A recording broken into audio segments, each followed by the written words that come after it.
Salve, salve, nação corintiana, amigos e amigos de todas as torcidas. Rapaziada, hoje eu quero abordar um assunto que foge um pouquinho das quatro linhas, foge um pouquinho de Corinthians, mas que infelizmente está sendo recorrente acontecendo no futebol.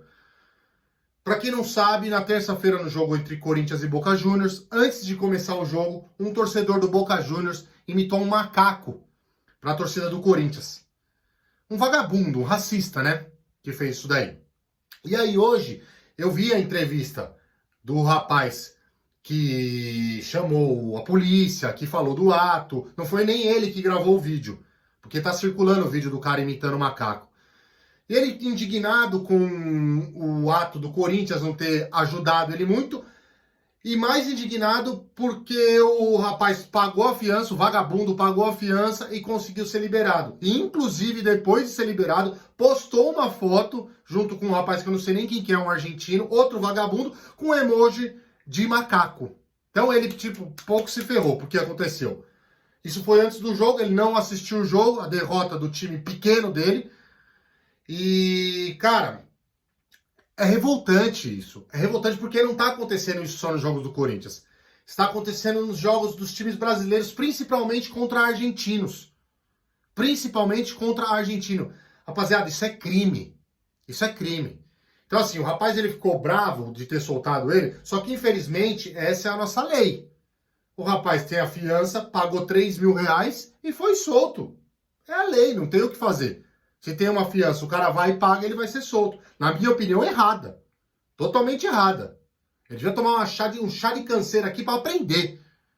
Um vagabundo desse. Que não aprendeu nada. Que depois que foi solto, postou uma foto com o macaco. Brincando ainda com o macaco.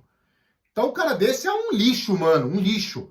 Na minha opinião, eu queria saber da opinião de vocês, o que vocês acham disso. Eu acho que isso é um assunto muito grave. Eu tô abordando isso porque aconteceu no jogo do Corinthians, mas está acontecendo em vários jogos isso daí. Isso é muito grave. E a gente, brasileiro que está sofrendo por isso, os negros que estão sofrendo por isso, tem que se unir. A gente tem que se unir para acabar com isso. Tem que prender esses caras. Tem que fazer alguma coisa, principalmente quando vem aqui pro Brasil. Os caras vêm aqui pro Brasil, os caras não estão nem aí. Os caras não estão nem aí. Os caras depredam os lugares. Não sei como eles não depredaram o estádio do Corinthians, porque normalmente quando eles perdem o jogo, eles vêm aqui e quebram o estádio inteiro. Então isso aí tem que acabar, velho. Tem que acabar. Os clubes, principalmente os brasileiros, nisso daí tem que se unir diante de Conmebol e exigir mais, pelo menos, respeito com esses vagabundos quando eles vêm pra cá. E selecionar, porque um cara desse nunca mais tem que pisar num estádio. Na Argentina e principalmente no Brasil. Nunca mais esse cara. Tinha que ser feito alguma coisa que ele voltasse para a Argentina e não pudesse nem pisar mais no Brasil. Se o cara fosse bater o passaporte lá para entrar aqui no Brasil, não ia poder mais. Não pode mais vir. Entrar. Você é racista? Você não vai entrar no país. Você teve um ato racista lá naquele país. Contra o povo daquele país. Então você é racista, você vai ficar no seu país. É a minha opinião, rapaziada. Não sei o que vocês acham. Eu fico indignado com essas coisas. Eu fico indignado. Eu tenho vários e vários amigos negros, vários, que sofrem com isso. E é muito importante a gente abordar essas coisas. Principalmente eu que estou no começo agora, que estou fazendo os vídeos aqui, que estou dando a cara a tapa, conversando com os torcedores, falando com todo mundo aqui. Eu acho que essas pessoas que fazem isso têm que se manifestar mais contra esses atos. É assim que a gente vai poder reivindicar e mudar algumas coisas. Beleza, rapaziada? E vamos lá. Agora eu quero falar também do jogo do Corinthians. Mudando um pouquinho de chave, vamos lá. Vamos falar do jogo do Corinthians que vai ser no domingo. Corinthians e Fortaleza na Neoquímica Arena. Último jogo no Campeonato Brasileiro, para nós não foi muito bom, que foi a derrota para o Palmeiras. O time totalmente desligado, totalmente desentrosado, um time alternativo. E o Vitor Pereira, pelo que eu estava lendo, vai mesclar de novo o time. Quero saber o que vocês acham, pessoal, desse negócio de ficar fazendo esse rodízio toda hora. Na minha opinião, é importante por quê? Porque o jogador ele não vai conseguir jogar todos os jogos, eu entendo esse lado. Só que ele tem que criar uma espinha dorsal e mexer pelo menos em algumas peças, na minha opinião. Então ele tem que ter pelo menos um goleiro de confiança, um zagueiro de confiança, um volante de confiança, um meio de campo de confiança e um atacante de confiança. Essa espinha dorsal do Corinthians não pode mexer nunca, na minha opinião. Claro, se tiver uma lesão, se tiver o cara tá muito cansado, aí tudo bem. Mas quanto mais rodagem para um time, para 11 jogadores, melhor, gente. Melhor. A gente pode ver o time de 2015 no Campeonato Brasileiro. Tudo bem, só disputou o Campeonato Brasileiro que foi eliminado cedo na Libertadores. Mas era um time que a gente sabia os 11 jogadores. O time de 2017, a gente sabia os 11 jogadores. Até porque de 2017 a gente nem elenco tinha, a gente tinha 11 jogadores. Então eu acho que, apesar da gente estar... Apesar não, que bom que a gente está disputando 3 campeonatos, que é Copa do Brasil, Libertadores e Campeonato Brasileiro, o Corinthians tem que criar essa espinha dorsal e mexer em algumas peças. Pelo menos um lateral também, eu acho que é bom dar muita confiança no lateral. E assim, pelo que a gente vê, tem que ser o lateral direito, que é o Fagner. Esse cara tem que jogar todos os jogos, o máximo possível. Ele sempre teve físico bom, rapaziada. Isso é a minha opinião. Eu quero saber a de vocês.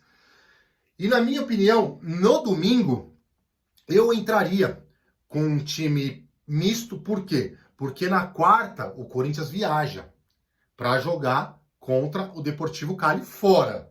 Um jogo muito complicado. Aí eu entendo de mesclar esse jogo e contra o Deportivo Cali colocar os titulares. Por quê? Os titulares contra o Deportivo Cali? Porque se a gente conseguir um ponto contra o Deportivo Cali depois da Libertadores, contra o Always Red é obrigação a gente ganhar aqui, a gente está praticamente classificado, rapaziada. Se fizer as contas, a gente está praticamente classificado.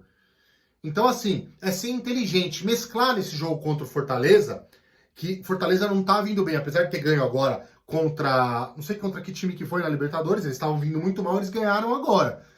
Então eles vão vir com um ânimo maior. Mas assim, se o Corinthians mesclar com os jogadores que eu acho que não estão entrando tanto, como o Roger Guedes como titular, eu acho que, na minha opinião, ele tinha que colocar o Cantilho como primeiro volante num jogo desse, porque o Fortaleza ele não vai vir pra cima de qualquer jeito do Corinthians. O Corinthians que vai ficar no campo do Fortaleza, então a gente tem que ter um cara com passe bom.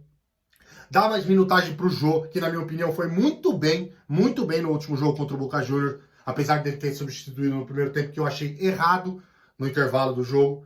Então dá mais minutagem para esses jogadores. O próprio Paulinho. Esse jogo de domingo é muito importante por causa disso. E assim, o retrospecto do Corinthians em casa é muito bom. É muito bom. E aí também colocar esses meninos, Mantuan, Adson, colocar esses moleques para jogar também. E aí dá uma preservada. Em Renato Augusto, em Roger Guedes, em William, entendeu? Os dois jogadores que são muito importantes. Não podia, na minha opinião, não podia ter feito isso contra o Palmeiras, que é um clássico. Mas já que fez, poupou, e a gente viu que deu resultado, principalmente contra o Boca depois, porque o Corinthians conseguiu jogar numa intensividade muito grande, principalmente no primeiro tempo. Então, resolveu. E outra coisa que eu queria falar também, rapaziada, fala aí pra mim o que vocês acham desse time do Corinthians, o que vocês querem que o Vitor Pereira escale. Vocês querem força máxima contra o Fortaleza? Vocês acham que tem que mesclar mesmo? Qual que é a percepção de vocês em relação a isso? Outra coisa que eu queria falar também, rapaziada, é umas coisas que eu não entendo. O Corinthians jogou na terça-feira pela Libertadores.